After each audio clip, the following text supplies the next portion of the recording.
Hi guys, and welcome back to my YouTube channel. So this video is dedicated, or it's for the 10th standard students who are going to 11th grade. And let's start. Okay, so officially I had completed my 11th grade. I want to tell you something about 11th grade. How beautiful and fantastic is 11th grade. I want to divide this video into two. Just remember how to prepare and what are the mistakes I have done so that you won't do it in your 11th grade. So I have my tab for my little help, so don't mind it. So let's okay. അപ്പോൾ എല്ലാവരും പറഞ്ഞിട്ടുണ്ടാവും നിങ്ങളോട് ചിലപ്പോൾ science എടുക്കാൻ വേണ്ടിയിട്ട് it will be based on your marks. Anyway അധികം പേരും എല്ലാവരും പറഞ്ഞിട്ടുണ്ടാവും സയൻസ് എടുത്താൽ മതി, അതാണ് നല്ലത്. അതാണ് ഇപ്പോൾ കുറച്ച് എ+ കുറവാണെങ്കിലും ചിലവർ പറയും സയൻസ് എടുക്കാൻ. എല്ലാവർക്കും ഒരു സ്റ്റീരിയോടൈപ്പാണ് സയൻസ് ഭയങ്കര ടഫാണ്, ഞാനത് എടുക്കുന്നില്ല, അതെടുത്താൽ ശരിയാവില്ല. ഇവർക്ക് നിങ്ങൾക്ക് ഫുൾ എ+ ഉണ്ടെങ്കിലും അല്ലെങ്കിലും നിങ്ങൾ ഇഷ്ടമാണ് നിങ്ങൾ എടുക്കണം, അല്ലാതെ മാർക്ക് അനുസരിച്ച് if you like then you should take it. Okay, ഞാൻ അങ്ങനെ എടുത്തിട്ടുണ്ടായിരുന്നു. എനിക്ക് സയൻസ് ഭയങ്കര ഇഷ്ടമാണ്. +1 എത്തുമ്പോൾ എല്ലാവരും പറയും സയൻസ് ടഫാണ്, അങ്ങനെ ഒരു സ്റ്റീരിയോടൈപ്പ് ഞാൻ കേട്ടിട്ടുണ്ട് കുറേ. ഓക്കെ, എല്ലാ സബ്ജക്ട്സും ടഫാണ്. ഓക്കെ, സയൻസ് ആണെങ്കിലും കൊമേഴ്സ് ആണെങ്കിലും ഹ്യൂമാനിറ്റീസ് ആണെങ്കിലും ഇനി വേറെ എന്തെങ്കിലും ഉണ്ടെങ്കിൽ അതൊക്കെ എല്ലാം ടഫാണ്. നമ്മളത് പഠിച്ചാൽ കുറച്ച് സിമ്പിളായിരിക്കുന്നുള്ളൂ. ദ തിങ് ഡിഫറെൻറ്റ് എനിക്ക് തോന്നിയിട്ടുള്ളത് എന്താണെന്ന് വെച്ചാൽ സയൻസിൽ കുറേ പഠിക്കാനുണ്ട്, പക്ഷെ ചോദിക്കുക ലൈക്ക് അതൊന്ന് ഇത്തിരി ചോദിക്കുള്ളൂ. പക്ഷെ ഇപ്പോൾ കൊമേഴ്സൊക്കെ ആണെങ്കിൽ എന്താണ് പഠിക്കുന്നത് അതന്നെ ആയിരിക്കും ചോദിക്കുക. So that is the difference. അതുകൊണ്ടാണ് നമ്മളെല്ലാവരും സയൻസ് ഭയങ്കര ടഫാണ് അങ്ങനെ ഒരു സ്റ്റീരിയോടൈപ്പ് ഉള്ളത്. Like as A 11th grader science എടുക്കാമെന്ന് ഞാൻ പറയാണ്, അത്ര ടഫ് ഒന്നുമല്ല സയൻസ്. ഓക്കെ, നിങ്ങൾക്ക് പഠിക്കാൻ പറ്റുന്നത് മാത്രമേ അതിലുള്ളൂ. അധികമായിട്ട് പറയാം ഫിസിക്സ് കുറച്ച് ഡിഫറെൻ്റ് ആണ്, നമ്മൾ പഠിച്ചതിൽ വെച്ച് ചെറുതായിട്ട് കുറച്ച് ഡിഫറെൻ്റ് ആണ്, അല്ലാതെ വേറെ പ്രശ്നമൊന്നുമില്ല. ബയോളജിയൊക്കെ സെയിം നമ്മൾ 10th പഠിച്ചത് തന്നെയാണ്, പക്ഷെ നമുക്ക് കുറച്ചും കൂടി ഡെപ്ത് പഠിക്കണം, അത്ര മാത്രമേ ഉള്ളൂ, വേറെ പ്രത്യേകിച്ച് പ്രശ്നമൊന്നുമില്ല. പിന്നെ നമ്മുടെ സയൻസിൽ എന്താ പറയുക, നമ്മുടെ ബയോളജി സുവോളജിയും ബോട്ടണി ആവുന്നുണ്ട്, രണ്ടായിട്ട് ഡിവൈഡ് ഉണ്ട്, നിങ്ങൾക്ക് അറിയാമല്ലോ അതൊക്കെ. അപ്പോൾ അതിൻ്റെ കുറച്ച് പ്രശ്നങ്ങളുണ്ട്, അത്രേ ഉള്ളൂ. നിങ്ങൾക്കിപ്പോൾ സുവോളജി ഇഷ്ടപ്പെടുന്ന ഒരാളാണെങ്കിൽ സുവോളജി നിങ്ങൾക്ക് ഈസിലി ക്രാക്ക് ചെയ്യാം. ബോട്ടണി ഇഷ്ടപ്പെടുന്നതാണെങ്കിൽ അത് സിമ്പിളായിട്ട് ക്രാക്ക് ചെയ്യാവുന്നതാണ്. മാത്സ് ഒക്കെ ആണെങ്കിൽ നമുക്ക് മാത്സ് സിമ്പിളാണ് കേട്ടോ. +1 മാത്സ് 10th പോലെ തന്നെ എനിക്ക് 10th സിമ്പിളായിട്ടാണ് തോന്നിയിട്ടുണ്ടായിരുന്നത്. ചില ചാപ്റ്റേഴ്സൊക്കെ ചെറിയൊരു പ്രശ്നമൊന്നുമില്ലാതെ ബാക്കിയെല്ലാം അടിപൊളിയാണ്. പിന്നെ വരുന്നത് കെമിസ്ട്രിയാണ്. കെമിസ്ട്രി 10th വെച്ച് നോക്കുന്നത് അത്ര സിമ്പിളാണെന്നൊന്നും വിചാരിക്കരുത്. കെമിസ്ട്രി കുറച്ച് ടഫാണ് 10th വെച്ച് നോക്കുന്ന സമയത്ത്. നമ്മൾ വിചാരിക്കുന്നതല്ല, നിങ്ങൾക്ക് ചിലപ്പോൾ കെമിസ്ട്രിയിൽ മാത്സ് വരുന്ന പോലെ തോന്നും, ബയോളജിയിൽ കെമിസ്ട്രി ഫിസിക്സ് ഒക്കെ വന്ന പോലെയൊക്കെ തോന്നും. അതൊക്കെ തോന്നലുകൾ മാത്രമാണ്. ഓക്കെ, എനിക്കങ്ങനെ തോന്നിയിട്ടുണ്ടായിരുന്നു. That's what I said. അടുത്തത് അപ്പോൾ നിങ്ങൾ ആ സ്റ്റീരിയോടൈപ്പ് മാറിയെന്ന് വിചാരിക്കുന്നത് സയൻസ് ഭയങ്കര ടഫാണെന്നുള്ളൊരു സ്റ്റീരിയോടൈപ്പ് മാറിയെന്ന് വിചാരിക്കുന്നത്. Okay, and next is okay, നമ്മൾ 10th നമുക്ക് ടെക്സ്റ്റ് ബുക്സ് ഉണ്ട് പഠിക്കാൻ വേണ്ടിയിട്ട് അല്ലേ. ടെക്സ്റ്റ് ബുക്കിൽ തന്നെ എല്ലാ കാര്യങ്ങളും ഉണ്ട്. ഞാൻ 10th ഒക്കെ ടെക്സ്റ്റ് ബുക്കിലായിരുന്നു പഠിച്ചിട്ടുണ്ടായിരുന്നു. എനിക്ക് നോട്ട്സൊന്നും ഇല്ലായിരുന്നു, ഉണ്ടെങ്കിലും ഞാൻ ഐ യൂസ് ടെക്സ്റ്റ് ബുക്ക്. ഞാൻ ടെക്സ്റ്റ് ബുക്ക് നോക്കിയിട്ടാണ് എല്ലാം പഠിക്കാറുള്ളത്. ടെക്സ്റ്റ് ബുക്കിലെല്ലാം ചോദിക്കാറുള്ളൂ, അപ്പോൾ ഞാൻ അങ്ങനെ പഠിച്ചത്. പക്ഷേ നമ്മൾ 11th എത്തുമ്പോൾ നിങ്ങൾ ടെക്സ്റ്റ് ബുക്കിൻ്റെ കട്ടിയൊക്കെ കണ്ടിട്ടുണ്ടാവില്ല, അത്രയും കട്ടിയുള്ള ടെക്സ്റ്റ് ബുക്കാണ്. അതിൽ തന്നെ നമുക്ക് പഠിക്കേണ്ടതും കുറേ ഉണ്ട്, പഠിക്കേണ്ട ആവശ്യമില്ലാത്ത എക്സ്ട്രാസും കുറേ ഉണ്ട്. So the thing is that you guys need A good notes. ഈ +1 ഏറ്റവും വലിയൊരു പ്രശ്നം എന്ന് പറഞ്ഞാൽ നിങ്ങൾ ഗുഡ് നോട്ട്സ് ഉണ്ടാക്കാത്തതിൻ്റെ പ്രശ്നമാണ്. നിങ്ങൾ നല്ല നോട്ട്സ് ഉണ്ടാക്കുകയാണെങ്കിൽ തന്നെ നിങ്ങൾക്ക് നല്ല മാർക്ക് വയ്ക്കാൻ പറ്റും +1 and +2. So the key is good notes. Okay, അടുത്തത് ഓക്കെ, നിങ്ങൾക്ക് വേണമെങ്കിൽ ഗൈഡൊക്കെ യൂസ് ചെയ്യാം. ഓക്കെ, എനിക്ക് ഇവിടെ ഒരു കൊട്ടക്കണക്കിന് ഗൈഡ് ഉണ്ടായിരുന്നു വിച്ച് ഐ ഡിൻ യൂസ്. അപ്പോൾ ഞാൻ എന്താ പറയുക, എൻ്റെ മിസ്റ്റേക്സിൽ ഞാൻ വരുന്നതായിരിക്കും ഇതിൻ്റെ ബാക്കി പറയാൻ വേണ്ടിയിട്ട്. ഓക്കെ, സോ ഗൈഡ്സ് നല്ലതാണ്, കാരണം ഗൈഡ്സ് നിങ്ങൾക്ക് നല്ല നല്ല നോട്ട്സ് പ്രൊവൈഡ് ചെയ്യും. നിങ്ങൾ നല്ല ഗൈഡ് വാങ്ങിക്കുകയാണെങ്കിൽ എന്തൊക്കെയാണ് ചാപ്റ്ററിൽ ഇമ്പോർട്ടൻറ്റ് അങ്ങനെയായിട്ടുള്ള നല്ലൊരു പ്രൊവൈഡ് ചെയ്യാൻ നിങ്ങളെ ഹെൽപ്പ് ചെയ്യും, നല്ല നോട്ട്സ്. ഓക്കെ, സോ അത് നിങ്ങൾക്ക് യൂസ് ചെയ്യാം. പിന്നെ +1 നമ്മൾ ആദ്യമായിട്ട് ലൈക്ക് നിങ്ങൾ 10th +1 പോകുമ്പോൾ എന്തായാലും കുറച്ചൊരു ഹൈ ലെവലാണ്, കാരണം നിങ്ങൾ അതുവരെ പഠിച്ചത് SCERT ആണെങ്കിൽ ഇപ്പോൾ നിങ്ങൾ പഠിക്കാൻ പോകുന്നത് NCERT ആണ്. സോ അത് കുറച്ച് ടഫായിരിക്കും എന്തായാലും, പക്ഷേ നിങ്ങൾക്ക് പേടിക്കേണ്ട ആവശ്യമില്ല, നിങ്ങൾക്ക് പഠിക്കാൻ പറ്റുന്നതേ ഉള്ളൂ. ഞാനും ആദ്യം വിചാരിച്ചപ്പോൾ നല്ല ടഫാണെന്നൊക്കെ വിചാരിച്ചു, പക്ഷേ കുഴപ്പമില്ല, നിങ്ങൾ പഠിച്ച് വരുമ്പോൾ ഫുൾ സെറ്റാണ് കേട്ടോ. അത് നിങ്ങൾക്ക് ഫസ്റ്റൊക്കെ നിങ്ങൾക്ക് ബുദ്ധിമുട്ട് തോന്നും, പക്ഷേ പിന്നെ അത് ഗ്രാജുവലി നിങ്ങൾ ഓക്കെ ആയിട്ട് വരും.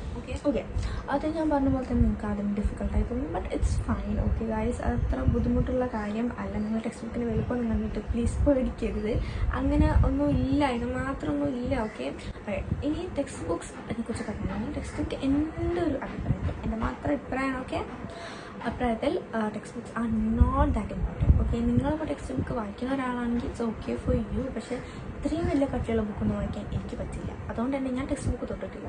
ഫോർ റിയൽ ഞാൻ ടെക്സ്റ്റ് ബുക്സ് ഒന്നും യൂസ് ചെയ്തിട്ടില്ല പഠിക്കാൻ വേണ്ടിയിട്ട്. ഫിസിക്സും കെമിസ്ട്രിക്കും ഐ ലിറ്ററലി ഡോണ്ട്. പിന്നെ മാക്സിമം വരെ ക്വസ്റ്റ്യൻസ് ഉണ്ട്, അതിന് വേണ്ടി നമുക്ക് ഉപയോഗിക്കാം. അല്ലാതെ ഞാൻ ഉപയോഗിച്ചിട്ടേ ഇല്ല text. So it's not really important. പക്ഷേ ടെക്സ്റ്റ് എന്തിനാണ് യൂസ് ചെയ്യുന്നത് വെച്ചാൽ നിങ്ങൾ നല്ല നോട്ട്സ് ഉണ്ടാക്കാൻ വേണ്ടി നിങ്ങൾക്ക് ടെക്സ്റ്റ് ബുക്ക് യൂസ് ചെയ്യാൻ പറ്റും. റിയലി ഹെൽപ്പ് ചെയ്യും. നല്ല ടൈം കൺസ്യൂമിങ് ആണ് സ്വന്തം നോട്ട്സ് ഉണ്ടാക്കുക എന്ന് പറഞ്ഞാൽ. അതും കൂടി നിങ്ങൾ റിമെമ്പർ ചെയ്യണം. ഓക്കെ, അതുകൊണ്ട് പറഞ്ഞാൽ നിങ്ങൾ നേരത്തെ ക്ലാസ്സസ് ഒക്കെ തുടങ്ങുകയാണെങ്കിൽ it will be great. Okay, അടുത്ത ഇനി ഹൗ ടു പ്രിപ്പയർ ആണ്. ആക്ച്വലി നല്ലത് പറഞ്ഞാൽ പ്രിപ്പയർ ഏർലിയർ. ഓക്കെ, നിങ്ങളിപ്പോൾ എക്സാം ഒക്കെ കഴിഞ്ഞ് ഫുൾ സെറ്റിലിംഗ് വിചാരിക്കുന്ന റിസൾട്ടൊക്കെ വരട്ടെ, എന്നിട്ട് നല്ല ട്യൂഷനൊക്കെ ചേരാം. It's okay to think like that. പക്ഷേ ഇന്നൊരു അഭിപ്രായത്തിൽ നിങ്ങൾ കുറച്ച് നേരത്തെ ട്യൂഷന് ചേർന്നായിരിക്കും ഗ്രേറ്റ്. കാരണം SCRT അല്ല, ഇത് NCERT ആണ്. കാരണം കുറച്ച് പഠിക്കാനും അധികം ഉണ്ട്.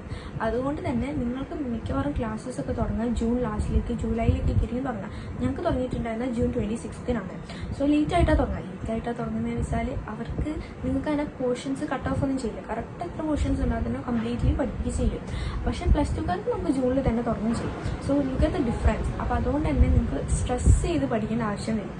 അതുകൊണ്ട് നിങ്ങൾ നേരത്തെ പഠിക്കാൻ തുടങ്ങാൻ it will be okay for you. നിങ്ങൾ ഏറ്റവും ഗുഡ് തിങ് എന്ന് പറഞ്ഞാൽ പ്രിപ്പയർ ഏർലി. എൻ്റെ പാരൻസ് തന്നെയാണ് പറഞ്ഞാൽ നമുക്ക് റിസൾട്ടൊക്കെ നോക്കി മെല്ലെ ജോയിൻ ചെയ്താൽ പോരെ. സോ ഐ തോട്ട് അത് പറ്റില്ല, കാരണം കുറേ പഠിക്കാണ്ട്. എൻ്റെ കസിൻസും അങ്ങനെ തന്നെ പറഞ്ഞു, നിങ്ങൾ നേരത്തെ ട്യൂഷന് പോകുന്നത് നല്ലതാണ്, നിങ്ങൾ നേരത്തെ പഠിക്കുന്നത് നല്ലതാണ്, oh you will regret. Okay, so അതുകൊണ്ടാണ് പറയുന്നത് പ്രിപ്പയർ ഏർലിയാണ്. ഈ സ്റ്റാർട്ടിങ് ഏർലിയർ തന്നെ നിങ്ങൾ നോക്കേണ്ട ഒരു ഇമ്പോർട്ടൻറ്റ് കാര്യമാണ് നിങ്ങൾക്ക് ഏതെങ്കിലും ഡിഫിക്കൽട്ട് സബ്ജക്റ്റ് ഉണ്ടാവും.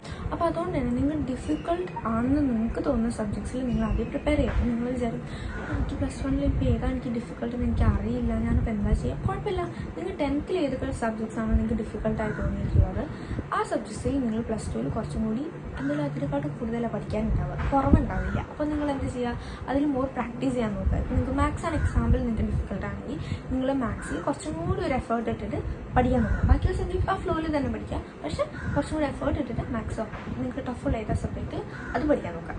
Will really help you guys ഈ ടിപ്പ്.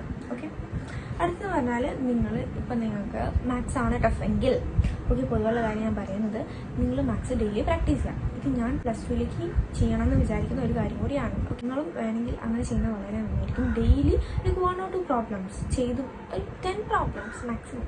1 or 2 ഭയങ്കര കുറവായിപ്പോയി.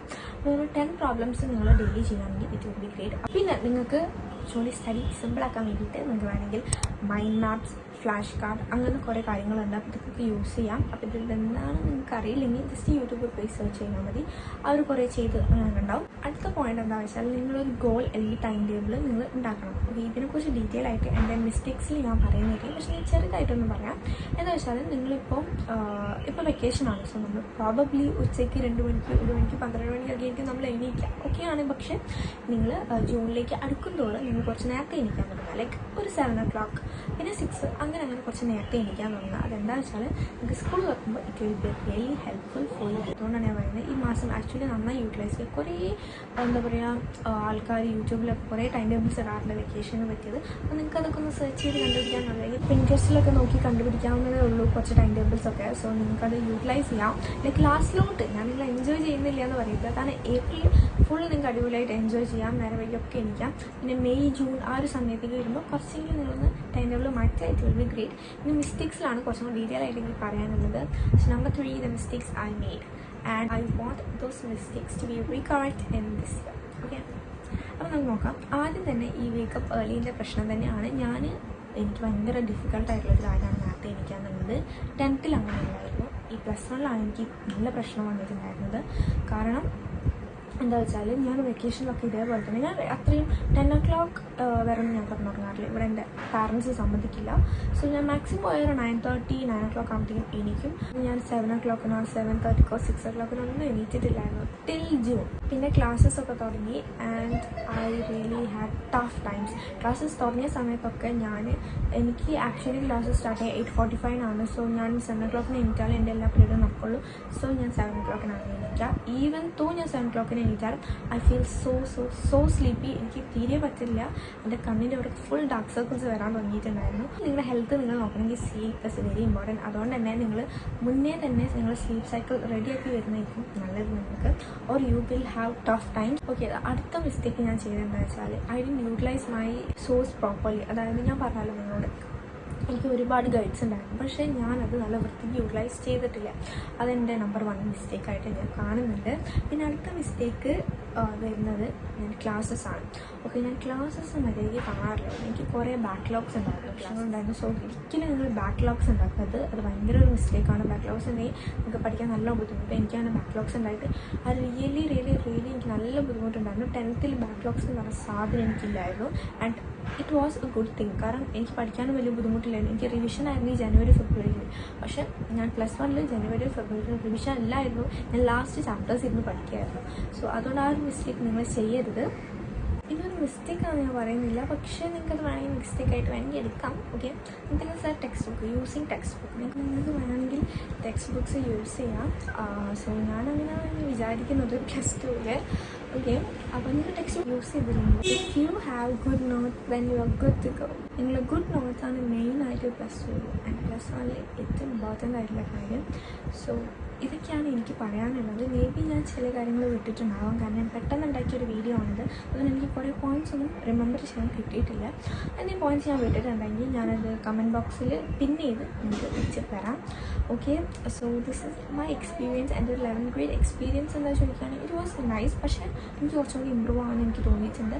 Vacation is the best time to improve your habits and learn new languages or new skills everything എല്ലാം ചെയ്യാൻ പറ്റിയൊരു ടൈമാണ് വെക്കേഷൻ. സോ ഇപ്പോൾ ഞാൻ എന്താ ഫോക്കസ് ചെയ്യുന്നത് വെച്ചാൽ മേക്കിംഗ് ഗുഡ് നോട്ട്സ്. എങ്ങനെയാണ് നോട്ട്സ് ഉണ്ടാക്കാൻ പറ്റുക വിത്ത് യൂസിങ് ദിസ് ടാബ്. എൻ്റെ സാംസങ് ടാബാണ്. അപ്പോൾ ഞാൻ ആക്ച്വലി ഇത് വാങ്ങിച്ചിട്ടുണ്ടായിരുന്ന നോട്ട്സ് ഉണ്ടാക്കാൻ വേണ്ടിയിട്ടാണ്. 10th വെക്കേഷനിൽ തന്നെ ഞാൻ അത്യാവശ്യം നല്ല രീതിക്ക് നോട്ട്സ് ഉണ്ടാക്കാൻ പഠിച്ചിട്ടുണ്ടായിരുന്നു. പക്ഷേ എങ്കിലും കുറച്ചുകൂടി എസ്തെറ്റിക് രീതിയിൽ നല്ല കുറച്ചുകൂടി ക്വാളിറ്റിയിൽ അത്ര ടൈം എടുക്കാതെ എനിക്ക് ഉണ്ടാക്കണമെന്നുണ്ട്. അതാണ് ഞാൻ ഇപ്പോൾ സ്റ്റിൽ കണ്ടിന്യൂ ചെയ്യുന്നത്. ഇപ്പോൾ ഞാൻ ഓരോന്നും ഇങ്ങനെ പഠിച്ച് വരുന്നുണ്ട് എങ്ങനെ അടിപൊളി നോട്ട്സ് ഉണ്ടാക്കാൻ എന്നുള്ളത്. അപ്പോൾ നിങ്ങൾക്ക് ഇതേപോലെ ടാബ് നിങ്ങൾ റിയലി ഗുഡ്. അപ്പോൾ നിങ്ങൾക്ക് അഥവാ അങ്ങനത്തെ ടാബ് നിങ്ങൾ ഉണ്ടെങ്കിൽ നിങ്ങൾക്ക് നോട്ട്സ് ആയിട്ട് ഉപയോഗിക്കാം. കാരണം കുറച്ചധികം നോട്ട്സ് ഉണ്ടാവും. അപ്പോൾ നിങ്ങൾക്ക് ബുക്ക് ഉണ്ടെങ്കിൽ നിങ്ങൾക്ക് ബുക്കിൽ തന്നെ ഉണ്ടാക്കാവുന്നതേ ഉള്ളൂ നോട്ട്സ്. അപ്പോൾ നിങ്ങൾക്ക് ഓൾറെഡി ടാബ് ഉണ്ടെങ്കിൽ നിങ്ങൾക്കത് നോട്ട്സ് വേണ്ടി യൂസ് ചെയ്യാം. നിങ്ങൾക്ക് സ്റ്റെൻസിൽ ആ ടാബിൽ സ്റ്റെൻസിൽ സപ്പോർട്ട് ചെയ്യാൻ പറ്റുകയാണെങ്കിൽ നിങ്ങൾക്ക് ലോക്കലായിട്ട് സ്റ്റെൻസിൽസ് ഒക്കെ വാങ്ങിക്കാൻ പറ്റും ആമസോണിലൊക്കെ. നിങ്ങൾ വാങ്ങിക്കുകയാണെങ്കിൽ